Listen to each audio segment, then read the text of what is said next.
Welcome to Mac and Bleu, the cutting-edge podcast for the nation's builders, merging the realms of construction with exciting advancements in technology. Join us on a thrilling journey where we delve into the dynamic world of blockchain, AI, the metaverse, virtual and augmented reality, and their transformative impact on the industry. Our engaging discussions span a wide spectrum, covering not only construction, economic development, supply chain, and market segments, but also exploring the vibrant tapestry of diversity within the construction landscape. We shed light on the intersection of local politics and its profound influence on the construction sector, while championing the remarkable contributions of women and minorities in construction. For all things Mac and Bleu, head to www.macandbleu.com, and don't forget to subscribe on YouTube. I'm your host, JJ Levinsky. Now let's get into it.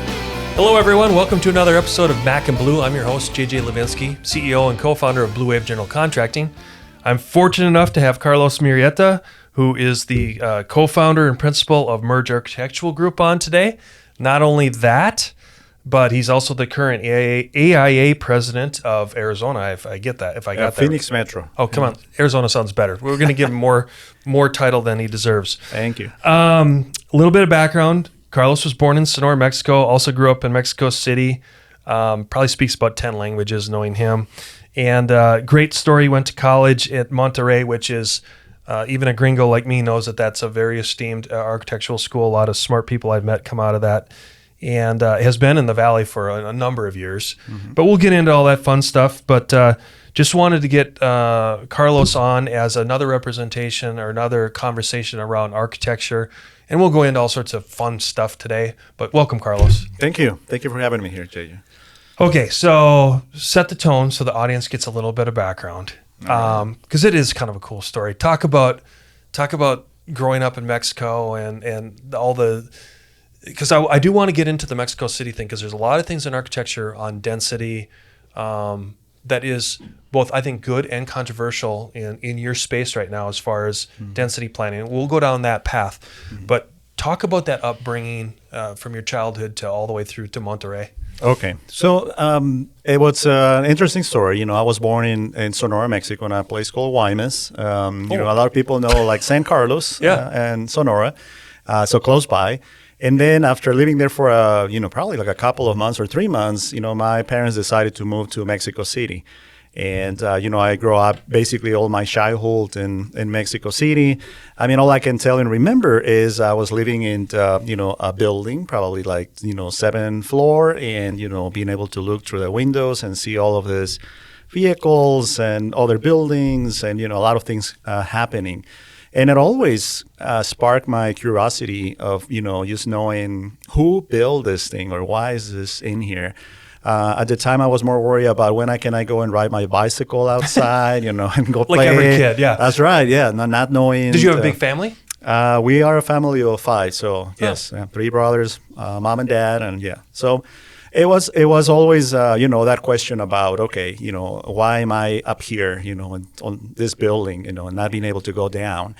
And then when I turned, I think, 9 years old, after, almost 10 years, my parents decided to move to the northern part of Mexico. Oh. And, to a really small town. It was like a mining town, and that place did not have anything whatsoever in there. It was just, all flat and, unbuilt. I actually got to see how they were building the school that I attended to. And I think that's when I decided that, I want to be the guy who did the city that I remember in my childhood, not knowing exactly if it was an engineer or an architect. And that's how I decided, okay, I think I want to be that person. Did either one of your parents have any influence on that? My mom, kind of like always, pushed me a little bit towards, you need to be an architect because you're a little of an artist. I think at the time I was thinking I need to be a civil engineer. Oh, really? Yeah. And I think at one point also an electronic engineer, But you had that. You were definitely going to be either in the architecture or engineering space. It sounded like, That's right, yeah. So I knew that it had to be somewhere around there. And then I think in high school, that's when I decided, okay, I think I like architecture, from what they told me I'm supposed to do. And that's how I, enrolled in Tec de Monterrey. And, you started going to school there and, became an architect 5 years later. And that's at least you did it better than most people that took 7 years. You were motivated, Carlos. Right. What So I didn't want to overstate it, but for the American audience, which is a predominant part of our podcast, did I overstate how important Monterrey is as far as the technical college? Because I've heard a lot of really important or good things come out of there. Yes, it's still at this time, is one of the top schools, is like the number one, school in Latin America, Right. For, several careers, especially business. It's a tough school to get into as well. It's really restrictive and strict. And, it requires you to, really study hard and, do a lot of things to be a student over there.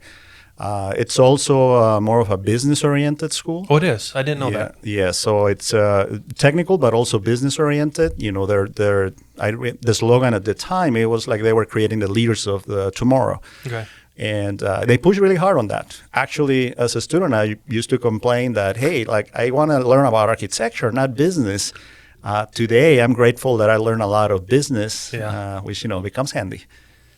It does, because we could go down a whole path of, do I really construct and do you really design? No, we're in contract negotiations. It's law. It's finance. How much do we actually do of our trade anymore? Exactly. Which we could argue, but. Okay, so keep going. You get out of Monterrey, and then did you go to work for a firm right away, or what? No, actually, through my 5 years of going to school, I was really lucky that I got to work on one of the largest architectural firms in Hermosillo at the time. Oh. And, I used to do that for the entire summer, and then, just like do tasks here and there. So was it a formal internship or not? It was not a formal internship, but it's. It looked like it, maybe. Yeah, I felt like that, and I was able to learn, to do CAD and to do drawings, and sometimes just being the office boy, in there. But it helped me just to understand, how things operated. And then when I graduated, after that, you graduated. If you're coming out of Monterrey, you have the opportunity to graduate and actually get your license right away. You don't have to go through any other process like some other schools where you need to do a thesis and so forth. So got out of there with a license, and I went and talked to, who was my boss at the time, and I said, I have a license now. I really want to be an architect. And, we discussed salary and all of that, and he just laughed and said, okay, Carlos, go back and, finish picking up those sheets that I left there. And I got a little upset about it. And Carlos, go do the detailing that title block. That's right. And that's when I decided, okay, like I'm leaving, I'm going to quit and I'm going to go and look for another job. And so I did that. And, for my luck at the time, that was this particular week when the economy in Mexico just took a big sunk. This is back in, forgot the year, probably 1993. But it's a really period of history where, the economy went down and everybody ended up with no work. So all of my friends that graduated with me were all looking for jobs. And at that time, that's, me, a little naive, I decided, what, I'm going to start my own firm. And so kind of like went and registered, my a corporation, at that time a small corporation, and started looking for work. It took me about 6 months first, but then, and I said I was lucky again because I ran into an ad where they were looking for somebody that could translate some drawings from English and the imperial system into metric system. Oh. And, I went and applied for it, and I said, okay, you have the capacity to do this. And I said, of course, and started, doing that as my, I think, like the first introduction into, business. So I took But you were still in role. Mexico at the time, right? I was still in Mexico at the time, yes. Yeah. Now, I should go back. Were you raised bilingual? Yes, I grew up in the last part. When I moved out of Mexico City and I moved to the northern part of Mexico, I grew up listening to, a radio from Sierra Vista and Douglas, Right. American music, and, a lot of, cartoons and stuff that we used to watch on TV was basically all Americanized. So did you grow up in AP then, or what? No. Oh, Yeah. okay. So, But if you were listening to Douglas, I'm just thinking yeah. because if you're in Douglas and Sierra Vista, you had to be closer to Agua Prietas, right? I was close to, yes, about 45 minutes south of Agua Prieta. Which you said, which makes sense because of the mining and stuff in that area. That's okay, right. got That's it. right, yes. Okay. And like my weekend trips with my family will be to buy groceries in Douglas because there was not like a big store in where we used to live in that mining camp area. Right. And that's how I got introduced to English. And then after that, once I got involved into this kind of translating of drawings and redoing them, for contractors in Mexico to be able to build things, I started getting a lot more familiar, with like the systems of construction and things like that. And I started applying for jobs as a contractor, as an architect, to these mining companies that were coming into Mexico. So got involved and started doing some projects for some mines, that later on consolidated or became probably bigger, like Azarco, Grupo Mexico. Yeah. And things like that. And basically started doing, just project for about 6 to 7 years since I, graduated. And that was the first part. Now, when you're in that mining space, Carlos, was it only in northern Mexico, or were you coming up in the States, or was it all over the... There was enough work in northern Mexico that, kept me really busy. So I was working more like Cananea and Nacosari, which are the, where these mines were. But we were also doing like small things close to Hermosillo and other small towns where they were developing new mines. Keep going. The story's great. Okay. Keep going. I'm having fun. Right. I'm just taking notes. So good. And then, after that, especially working at the mines with Grupo Mexico, we were not just doing mining work. I was actually doing some metallurgic labs and, some classroom to teach their workers, how to do particular, things like welding, more like trade schools. Oh, that's pretty cool. Yeah. And then got involved into doing a couple of pool buildings for them, like an auditorium, with all of their specialties and so forth. We did a bowling center. No fun. We did a little mini hotel, for their visitors that were coming from Mexico City at the time.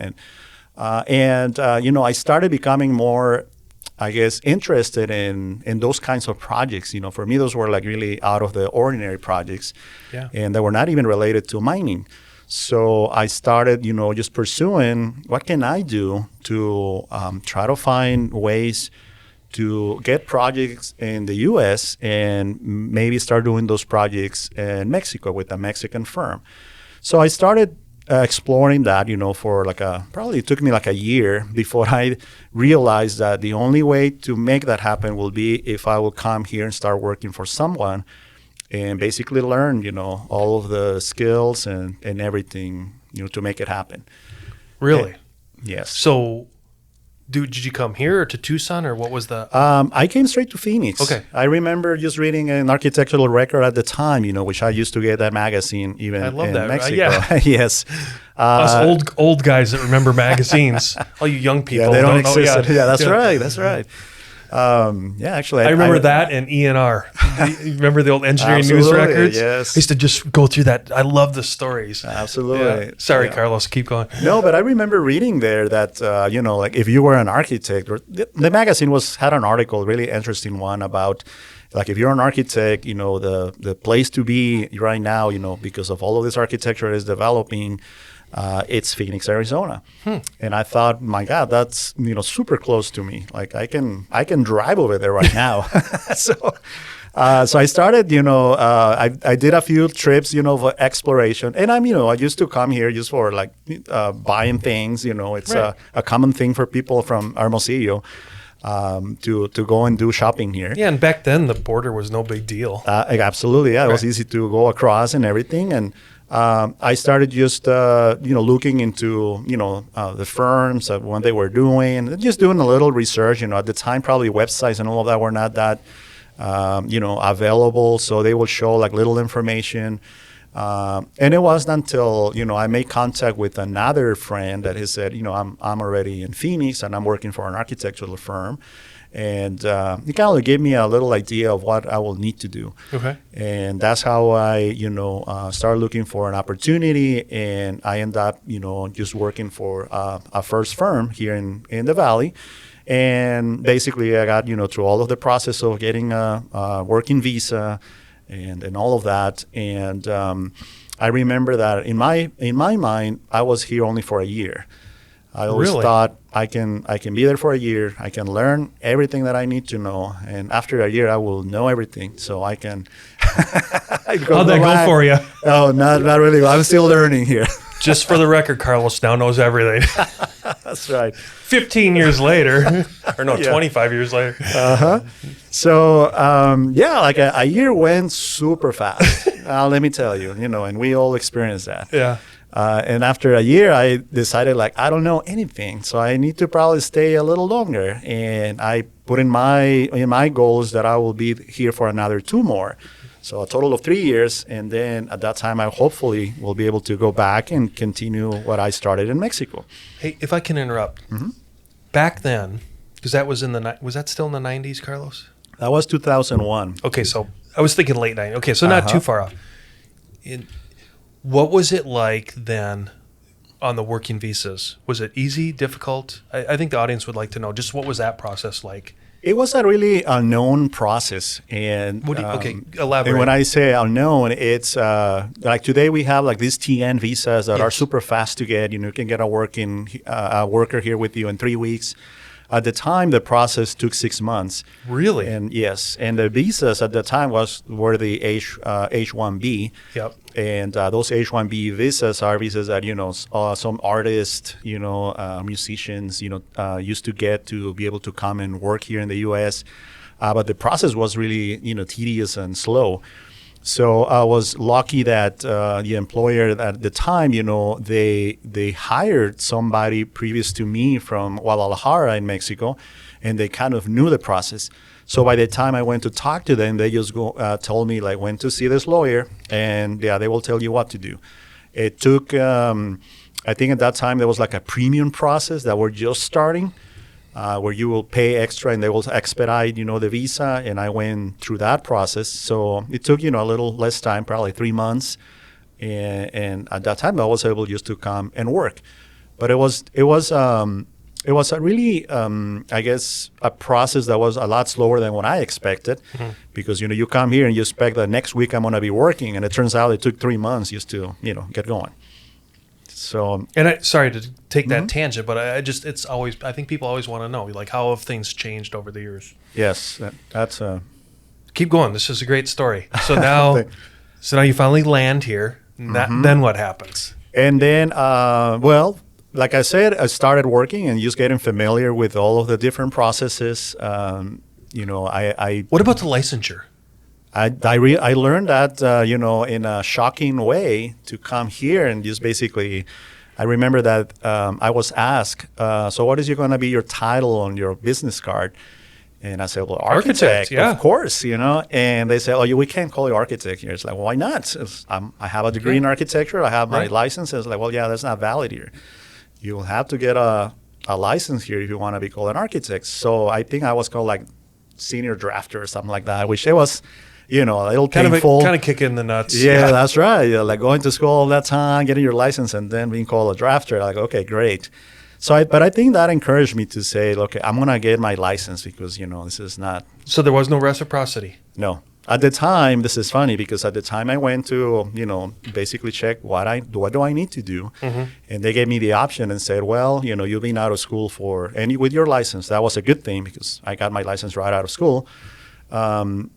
They said you have the option of waiting 3 more years because once you have 10 years of experience, you can actually get reciprocity, or you can just go and do the exams and, whatever it takes, and you can get the license probably sooner.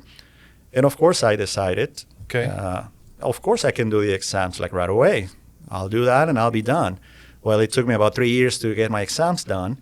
So it was about the same 10 years of the reciprocity. But it's something that I always, thought that it was great learning experience because, when you're studying for these exams, that's when you realize how much you don't know. And there's nothing worse than, not knowing what you don't know. Wow, that's a hell of a story. Knowing that 3 years, it would have been, it's kind of like 6 of one, half a dozen the other. All right, Carlos, which bet are you going to make? That's right, yes. So, so you ended up taking the exams, or did you just wait? Okay, No. you took the I ended up taking the exams. Well, and I didn't. I think I finished my exams and got my license right before the 10-year term came in. So I was happy about that. And I was not for that much, a few days, but still, But so did you just have to do the exams, or did you have to prove? Did you have to do anything else from the educational aspect? Yes, I think those almost 3 years of the process, I will say probably a year I spent just trying to get all of these documents together and provide, the qualifications. And since when I started in Mexico, those first 7 years, it was mostly doing work on my own. One of the requirements was to have a letter from a licensed architect saying that I worked with them and I got the experience from him. But I never did that. Yeah, you were the entrepreneur. You went and started here. Yeah. Yes, I was the architect. So I had to go back and ask, Ford Motor Company or, a SARC or Grupo Mexico from letters from them saying that, this guy did our bowling center or our natatorium or, each one of the projects that I work with. And then after that, I was given the opportunity to do the exams.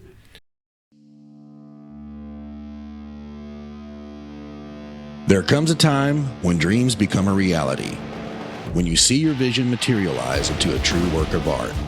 And the only way to get there is to choose a general contractor who shares that same vision and knows how to bring it to life. At Blue Wave, we aren't so big that we've forgotten where we've come from, and we aren't so small that we can't care for your projects regardless of their size. When your vision deserves safety, perfection, timeliness, and expertise in order to become a reality, trust Blue Wave to get it done right the first time.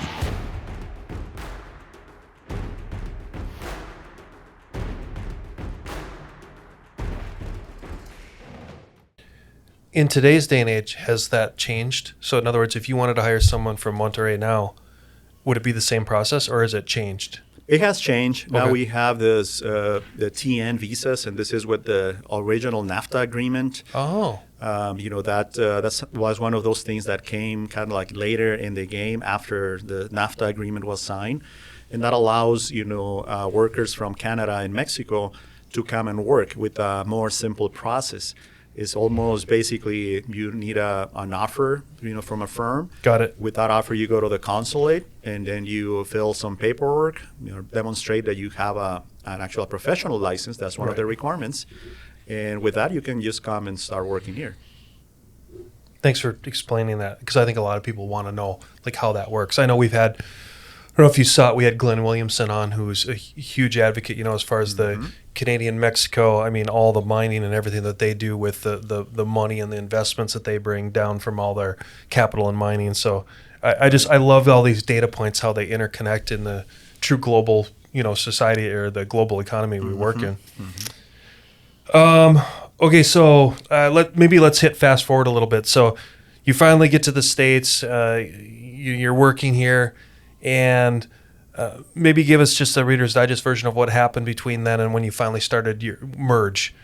Well, once I got my license, I think that it was almost feeling that, okay, I'm where I'm supposed to be, and started working really hard and, just trying to prove myself and everybody else that, I was the person that I said I was. Carlos is the real deal. kind of. He's not faking it.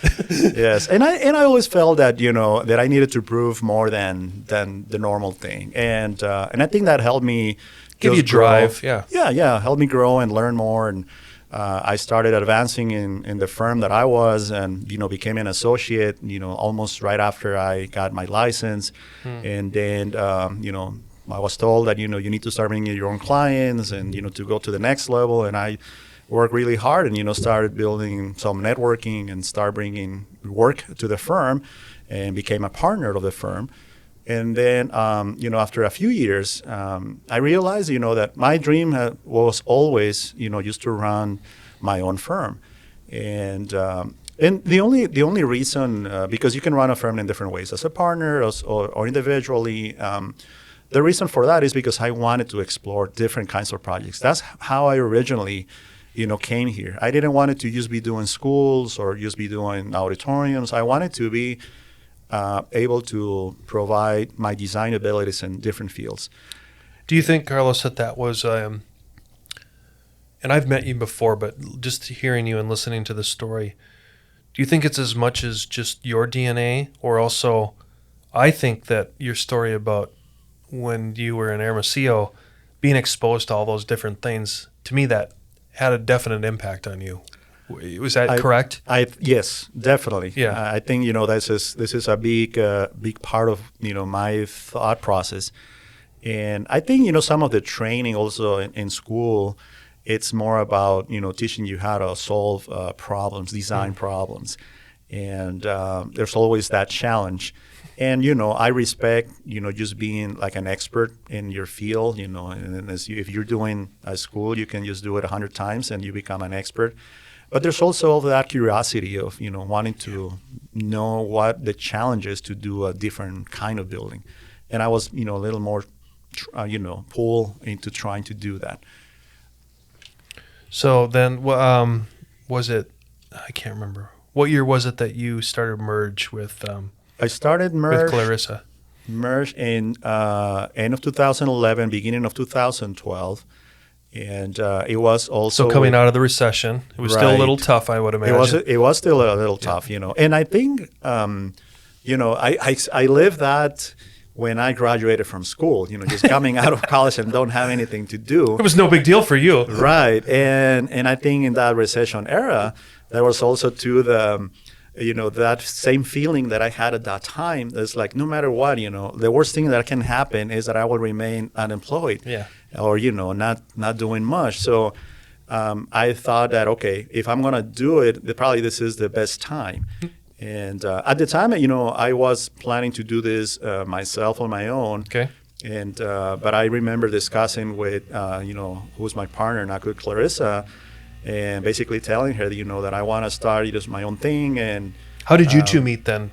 If you don't mind. Well, yeah, we actually met at the firm that we were working with. Yes, I was the partner there, and she was my right-hand PM. She used to handle most of my projects at the time. I was doing a lot of traveling, and she was just at the office, making sure everything was moving forward. And my surprise was when I told her that I'm leaving, she said, "Well, you're leaving, I'm leaving too." I'm like, okay, where to? And it's like, I'm coming with you. Yeah, we can work together. I'm like, I'm going to work out of my garage. With no air conditioning. That's right, yeah. So I think that was encouraging to say, okay, I felt that, I'm not on my own in this deal. And, after having several conversations, we kind of organized things and started Merge. Yeah. And that was in 2012. But you and Clarisa both had established a name. I mean, people knew you by then. Mm-hmm. And so, when you started, though, what were the verticals? Forget your diversity, because we're going to go down that path. But you know how it is when you start a company. I've been there. You've been there. Mm-hmm. You got to stay focused on something to get the cash flow going. Right. What was that initially for Merge for you, for the two of you? Well, the first thing was to try to evaluate, our networking. And by that time, like you mentioned, we were not just the new person in the block. Yeah. We knew different persons, and we also knew people that were doing, or clients that were, doing other kinds of projects, and we were curious about. And we started just pursuing originally residential work. Oh, really? Yes. So we did a few, renovations projects in here in Scottsdale and in Phoenix, small things, but that kept our cash flow, coming in, and us being able to develop a lot more of the planning of how this firm is going to work one day when we have big projects. That was always our goal. So that was basically the experience that we had over probably the first year. And then after that first year, we run into basically responding to different RFIs or RFPs, RFQs, just to try to see if we might be able to get our foot on the door and be lucky to get any of those projects. We were first originally trying to be selective on the kinds of request because we also knew that we didn't have the experience. So we felt like in some cases that it would be a waste of time, just trying to go out of, for a hospital that we don't even have the experience. Right. So so we started pursuing different ones. And I think our first RFP that we got was with the Gila River Indian community. Oh. As for the renovation of an existing childcare center. So with that, we started working with them, and we felt a little more confident that things can happen. It's not just in our minds that it might happen. And almost right after, we got involved also through an RFP system with Mesa Public Schools. So we submitted for that, and both Clarisa and myself, had a lot of experience, and we were, even though we were, working for another firm, we were the guys that were actually the hands-on into the actual project. So that gave us an opportunity. We ended up, getting involved in a 5-year contract with Mesa Public Schools, and started doing, all different kinds of small projects too. It's basically assisting the district, with any of the small renovations and things like that. And I think it was because of those, 2 contracts or projects, that we were able to at least not be worried about, paying bills and start thinking about what the future should look like for Merge. Okay. And Ethan, I'm laughing. I don't know if anyone could hear, but it's so apropos that Carlos and I are talking and someone's doing construction on the roof right now. So if you can hear it, don't worry about it. If you guys want to pause No. wait it out, we can. No, we're good. It's 2 construction guys. We're used to it. It's all good. I was going to say that. We're used to that. Yeah. Yes. So I love it, Carlos, because there's a lot of people that watch this that are listen and watch this that they're business owners. They've all been there. They hit the, you have the tough times and the good times. But for you to elaborate that it was Gila River, right? You said between Gila River and Mesa Public Schools, you had some, let's call it some recurring revenue coming in to where then you could at least know that you still have to fight for it, but you're not going to get complacent, but you can go after these other things. Right. So what was like the next breakthrough moment for Merge after that then? Like, because now I'm sure you and Clarisa got a little bit more aggressive or take a little bit more risk of going into some other verticals or RFQs, RFPs. Do you remember what that next kind of hurdle was that you guys went over? Yeah, well, the first hurdle was as soon as we got this contract in this project was the financial capacity to be able to get to the next level. And the next level was at that time just getting a place. I mean, we're still working out of our garage. Oh, so actually get an office. Yeah. Right, get an office, get the right computer equipment, the software, and I mean, everything. It's not just, getting the job, but, actually how do you do this job? And I remember clearly, I spent probably like a couple of days no sleeping when Mesa told us, one of our first projects. Actually, I'm going to go back a little bit to this. When we got awarded this project, Mesa Public School was trying to do a lot of the, basically renovations for sustainability, just trying to make their buildings more efficient. And were they mandated? Was it like a grant or something, or like a federal? I think state? they would have a bond that was coming in place, Yep. and a lot of the bond money was going to be used for that. But then in the middle of this process, unfortunately, we have a lot of the shootings that were happening nationwide. And, the board at Mesa Public School got together and said, well, part of this funding that we have, we're going to need to use it for making sure that we have more secure schools. Okay. And so one of our first projects that we were called to help Mesa Public Schools at the time was, we need you to go and basically do as-builting of every single campus that we have. We're talking 53 elementary schools, 11 high schools, and I think 13 middle schools or junior highs. And that meant, they had drawings, from different eras. We basically started with a surveyor and some measuring tape and measuring the first schools. And I remember the first one, it took us 4 weeks, and we're like, yeah, we have one school, and this is not going to add up. This is not going to work. So we had to put our heads together and say, okay, what do we need to do? We can't just hire a bunch of surveyors, and that is going to be crazy. So we ran into just this use of 3D scanning technology. Yeah. That at the time it was kind of new. It was actually even hard to get here in the U.S. Do you remember what company you went with? Yes, we got that from Faro. Okay. And it was like a German-made, 3D scanner, and the only place where you can actually get it, and the only offices were located in Florida. There was nothing else in the entire U.S., which was surprising to me. Really? Yeah. What year was that? This is 2012. Boy, and that shocks me. Yes, me too. Okay, it did. Keep going because that. It did because I learned like through conventions, and assisting to different events, about 3D scanning. So I knew about it, but I never figured that it will be that hard to get the equipment, or it will take time.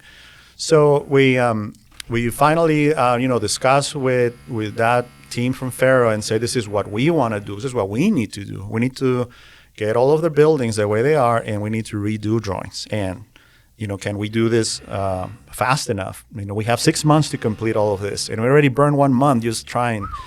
That's a big deadline. It was, yes. And so we talked to them, and they gave us an opportunity to do some testing. Somebody came here to Scottsdale, and actually, I remember we scanned some bathrooms in a park just so that we will know what to do. We saw it and we're like, yes. Hey, we're those weirdos out there. I was just Carlos and his minions. Yes. And so we did that, and we realized that, okay, yeah, this will work for us. And so we got going at that time, getting the financial for buying the equipment. I remember it was like over $100,000 just to get the equipment, plus hiring people that will be able to, and then to take the data too. That's right, yeah, and process the data and all of that. It was a. So, at the end of all that, was it successful? Yes. Okay. Yes, it was successful. We did it actually even before the 6-month deadline. Oh. We were able to complete that, and Mesa Public Schools was happy with us, and they just gave us more work. Oh. Well, that's a testament right there. Yeah. Right. Yeah. So it was a challenging time, but it resulted in something good, and of course it gave us that, I guess, energy to keep pursuing and trying to do different things. There comes a time when dreams become a reality, when you see your vision materialize into a true work of art. And the only way to get there is to choose a general contractor who shares that same vision and knows how to bring it to life. At Blue Wave, we aren't so big that we've forgotten where we've come from, and we aren't so small that we can't care for your projects regardless of their size. When your vision deserves safety, perfection, timeliness, and expertise in order to become a reality, trust Blue Wave to get it done right the first time.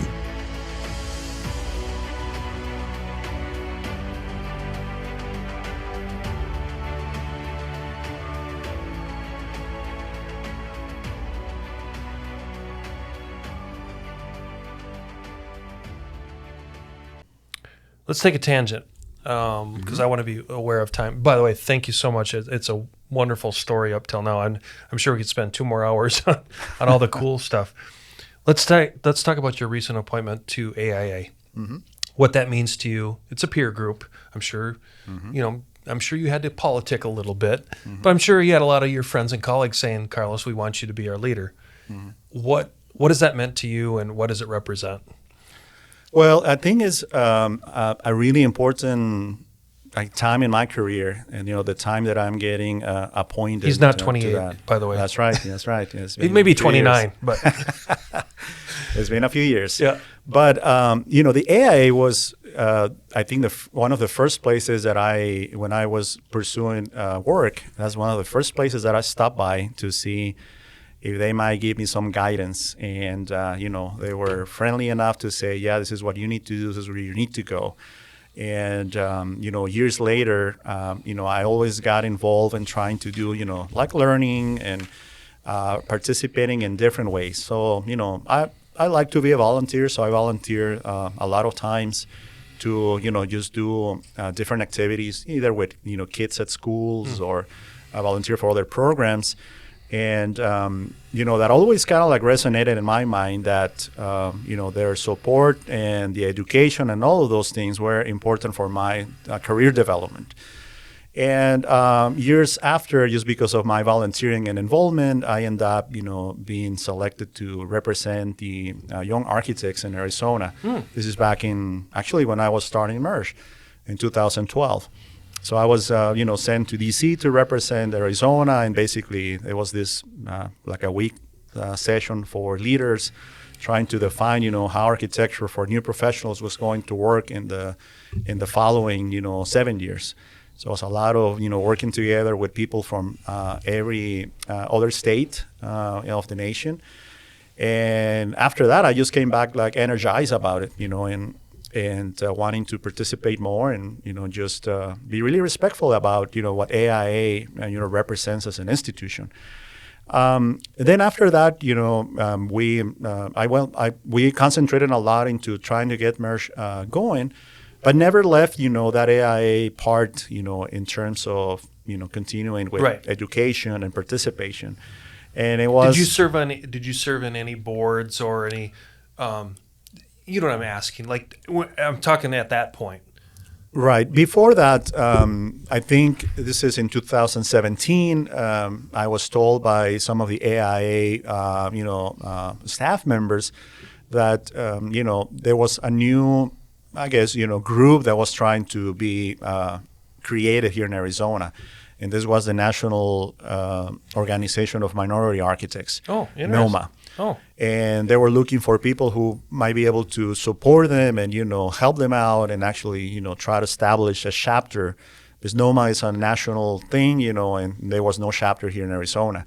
So I ended up... Shockingly. Yeah. Right. And I ended up being one of the, co-founders of NOMA in Arizona at the time, along with other 16 colleagues, or 17 in total. And, started getting into that part, really active and see what can we do. And originally started as a, basically AI asking me, can you help out, in that part. But then once it got started, there was a lot of things to do in it that, I concentrated a few years just in getting NOMA rolling and moving forward and supporting their programs. So who funded NOMA? Was it AIA funded? Like who helped pay for this stuff? No, it was basically just the 17 of us just trying to get it going. Okay, got it. Yes. Okay. Mm-hmm. Yeah, and then we got, of course, some support from national. Yeah. To just establish it as a chapter. Okay. But yes, and the person who was behind this, which is Gary Nelson, who is an architect, working for the city of Phoenix. He was basically, we recognize that he was basically the soul behind making sure, that we will not back out and we will make this happen. It always takes one real exactly, yes. bullheaded person. That is right. Yeah, that was Gary. Stubborn and determined, right? Yes, that's right. And so after that, Gary started as the first president for NOMA. And, things started getting, moving forward and, getting better. We started to get a few members. I think in that time, the first 2 years, we almost duplicated the size. We went up to 32 members. And then I was also basically signed up, for becoming the next president, got elected as president of NOMA. And, we had a lot of opportunities to do things. The membership continued to grow. We saw a lot of interest, in the things that we were doing. We were trying to, help minorities in different ways. And I think one of the strongest things we were pursuing was to get scholarships for students that were going into, pursuing a degree in architecture. And then by the time I think, by the time I, moving to being a past president, it was a term of 2 years. Our chapter was growing, so we were over 100 members at the time. And that was really exciting, and I felt like there was a lot of opportunities to continue growing. And the following, president, which is Marita Harris, make also fantastic things into what NOMA is today, making it more institutionalized, and getting a lot of the things and the dreams that we had at the time basically set in a specific order, and and make them feel that they were there forever. Yeah. So that was, I think, awesome. And that's about the time when I was invited by the AIA, to join the board and be their secretary. And at the time, Well, at least you weren't the janitor, but secretary. That's right. So I accepted, the invitation, of course, and I knew that there was, some need for diversity, which in a way I felt that I represent, a lot of the architects from Arizona, that have the same background or similar background to mine. And I started there, and then after that, just basically started climbing year by year the different steps until you become president-elect and then now president. And how long will you be there? It's for a year. It's a year term. Got it. Mm-hmm. Thanks for that story. Are you excited to be there? Absolutely. Good. Yes. Now, how often do you have to go to DC then for this role? For the role, it's just once a year. Oh, that's it? Yeah. Oh, I'm surprised they don't have you go more for different lobbying or advocacy things or whatever. Right. No, there's an entire group that is dedicated only toward the lobbying portion. Okay. So, and we do basically our participation is once a year, with that group in DC. Okay. And then we do some other activities here on a local level, at the Capitol, to be able, just to basically say, here we are the architects, and these are some of the things that we're seeing as architects, out there. Okay, watching the clock. Mm-hmm. This is the perfect segue into where I want to go. Okay, so bear with me. What I'm dying to pick your brain for, Carlos, is you have all these years of being an architect. You also have all these years of being the diversity. I'm going beyond diversity as ethnic and gender and race and all that kind of stuff. What I'm looking back is when I want to pick the scab in your brain of going back to Mexico City and your upbringing and stuff, and have that collision of where AIA has been and where AIA needs to go, where Carlos has been and where Carlos needs to go, and merge, and our whole brotherhood and sisterhood that is the AEC space. Mm-hmm. So what I want to hear out of Carlos's mouth is the story or the passion or the call of action that you have of where all those come together. And I'll throw out a pretty challenging thing. We as contractors we can't afford to be your adversary anymore, right? Remember in the old, like when you and I were younger, you drew it, I had to bid it, and I had to find all your mistakes or I didn't win, right? Mm-hmm. And then we went design build, and then we did all these other delivery methods. And let's be honest, it's all just placation of the same old crap, right? Mm-hmm. So, but I want to ask you now, as president of AA and all your experience with NOMA and stuff, what are those challenges that we're looking at? And you were talking about densities and things. I read a lot of the reports of how we're over-designing for parking and things and how it's driving the costs. And we're building, we're not, everything's just a stucco box anymore. So with that, I would love it for you just to puke all over the radio here and just say where your passions lie about breaking through those ceilings or whatever. Yes. Kind of give you an open mic of going, Carlos, vent your frustration and how you want to change things. Well, I think as professionals, we keep seeing that there's a lot of things that we need to do. And I keep hearing this over and over again. But for me, the most important part is how do we integrate, this diversity in the way we live, and it's as simple as, a lot of problems that are happening right now because of all of our latest changes, a lot of, homeless, in different places of the city and the cities overall in the whole United States. Not only the United States, I travel to Mexico too, and I see it, happening there too as well. So it's a global problem, and not just local to us. But I think the architect and the A and AEC professionals, have a lot to do in terms of how do we put together our heads, to integrate, solutions, that can resolve a lot of these issues. So a good example will be that as developers, we go and try to, just basically put a nice new multifamily project in a specific place of the city. And we are always thinking, that it's just for a specific group of persons, a specific income, basis, a specific everything. So we are creating basically a line, really well-defined line of who goes in there. And everybody else that is not in that group, goodbye. They're not even belonging there, or they will not be able to integrate. They will not be able to even be part of this box that we are creating. And it's not only the people that used to be there or that are close by or that cannot afford, but it's also like the neighbors that that live by that get affected. The public systems like transit and everything gets affected by the decisions that we make. I was actually even teaching design and diversity at Arizona State a couple of years ago. And when I first was invited to do that class, it was all about, in my mind, I thought it was design and diversity. I'm kind of coming from NOMA. Yeah, we're going to talk about, race issues and how we incorporate it into our designs. Well, it turned out that the class was more about all kinds of integration, gender, age, economics, you name it. There's so much diversity all over the places, however you see it. That got me thinking, how do we really, really incorporate, like things inside our cities, our urban place, where we can have, our workers living close by, but incorporated into the same, economic scheme, where you don't feel that you're threatened or you don't feel that, it's too expensive for you, or all these many, many different things.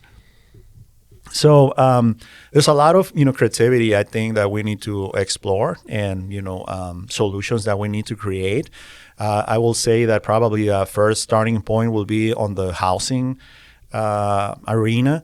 Just to be able to incorporate and modify, the way we are designing some of these buildings. I notice a lot of multifamily happening right now.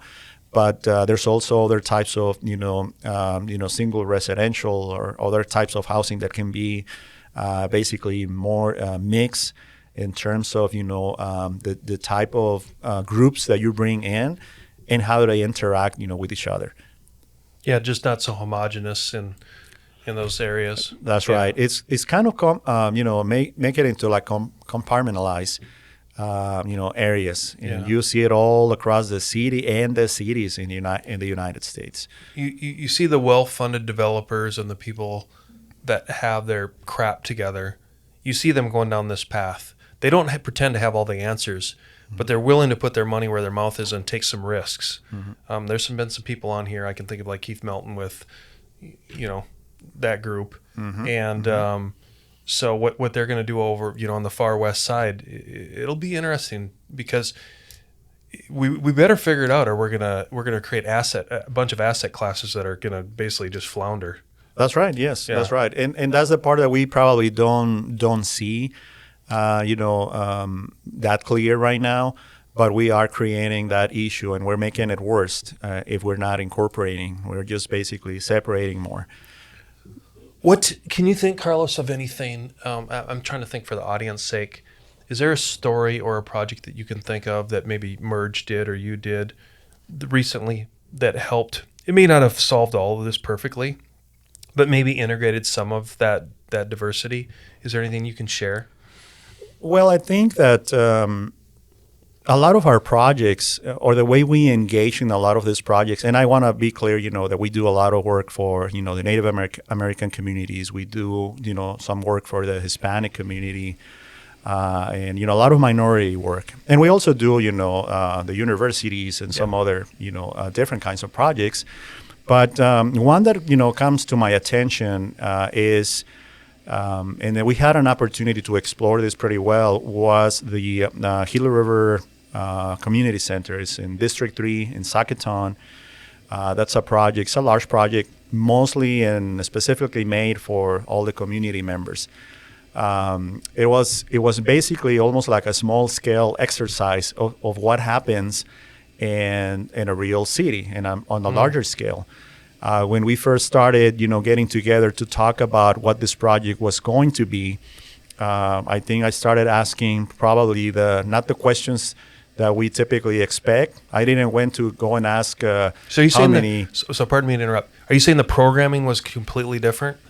the programming, we were told by the leadership team, that this is the program that this building requires. Okay, got so it. Instead of me going there and confirming, you need 2 restrooms and, a kitchen, all of that, I went and asked, what do you want? What is it that you don't like about your existing buildings? What will your dream project will be? And I think I felt like I opened a can of worms because everybody started, just talking about all of the things that they Carlos want. is just getting bombarded. That's right. And I want pink. I want yellow. yes, you go and, simple things like even a scholar, I mean, yes, I was basically, there's this session and, all of the people that I work with and my team and some of my consultants, they always laugh about this, but there was a particular day when I went to present our project and it was basically the roasting of Carlos Murrieta because everybody yelled at me. He's on the public yard arm with a very short. Yes, it was like everybody criticized what I was saying and I mean, but it was a really good learning experience, So I think a lot of the feedback that I got from that community was that a lot of the things that they were getting as projects, for them were things that they never asked for. They were feeling that they never asked our opinion about it, and be careful what you're going to bring to us because we want to be something that we like. So I'm just gonna basically move into a couple of years later when we were finishing that project. That there was a lot of interaction from the community. We had seniors, we had people that were working for the health department, community members that were basically working on schools or some other things, people that was actually living in South Gilbert or Chandler, and they were basically just going to get the services out of the community service and then coming back and living in the city and working in the city.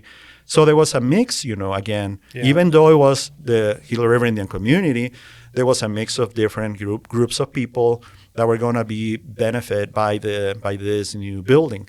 So there was a lot of opinions, a lot of points of view, and a lot of also economics and in terms of how they were seeing what this building should look like and what it will be for them.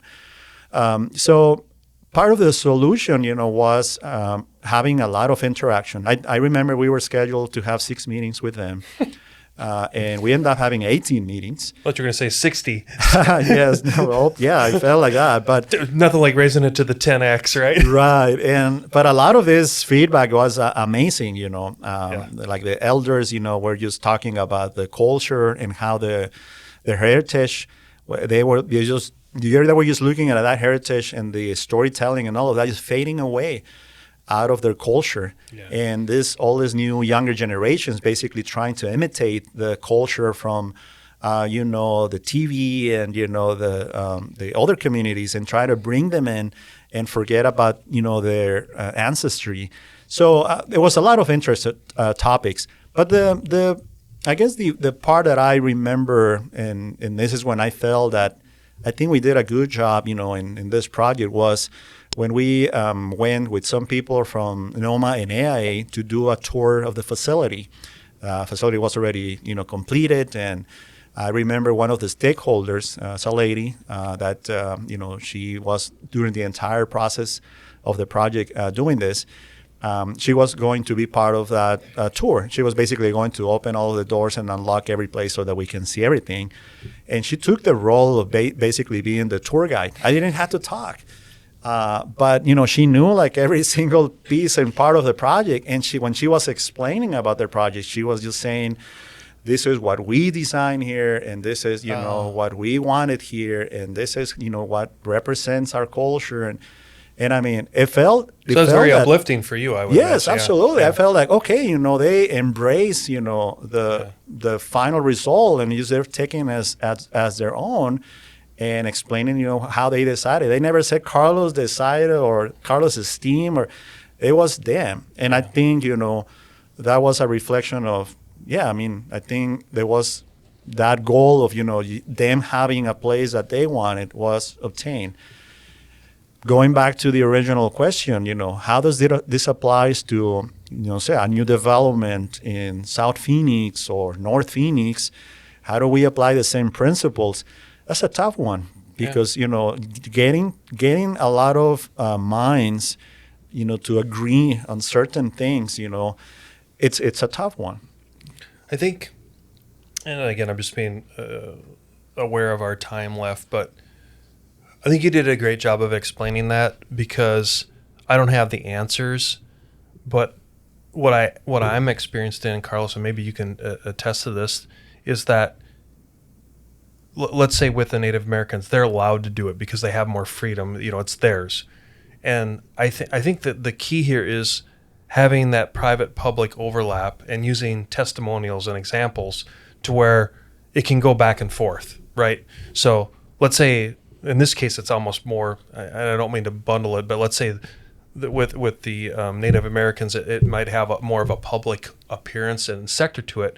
The public side can do the same thing. Now, the argument is well, quote unquote, the city of Phoenix won't let me do it because planning and zoning, blah, blah, blah. We could spend 4 hours on planning and zoning, right? Mm-hmm. And DRB and all that kind of stuff. Mm-hmm. But the but here is, the takeaway is, if we don't try and take the stories from those successes and failures, learning from both, and then applying it back to the diversity. I think the best thing that you said, and then we'll wrap it up, is that it wasn't just ethnic. It got into age, economics, all transit, all these other things that you even admitted. You looked under the hood and it was like, oh wow, this is so much more than race driven. It's all these things that impact that leads to the diversity. Right. So I think it's a great way to end the podcast today. And just thank you so much for being on. I wouldn't be doing my job if I didn't say, hey, listen, Carlos is a first-class individual. If you want to reach out to him and his partners at Merge Architectural Group, also as the president of AIA for Phoenix, even though I say Arizona, I'm giving him more, just a great group. I think that AIA is lucky to have you as a leader, bringing a broader viewpoint to everything, and just very thankful that you're in our AEC space and doing some kick-ass stuff out there. So thanks, Carlos. Thank you very much, JJ. Yeah. Yes, appreciate it. You've been listening to the Mac and Blue Show, brought to you by Blue Wave General Contracting. Be sure to subscribe to the Mac and Blue podcast on your favorite podcast platform. Follow JJ Levinsky on LinkedIn and Instagram. Tune in every Monday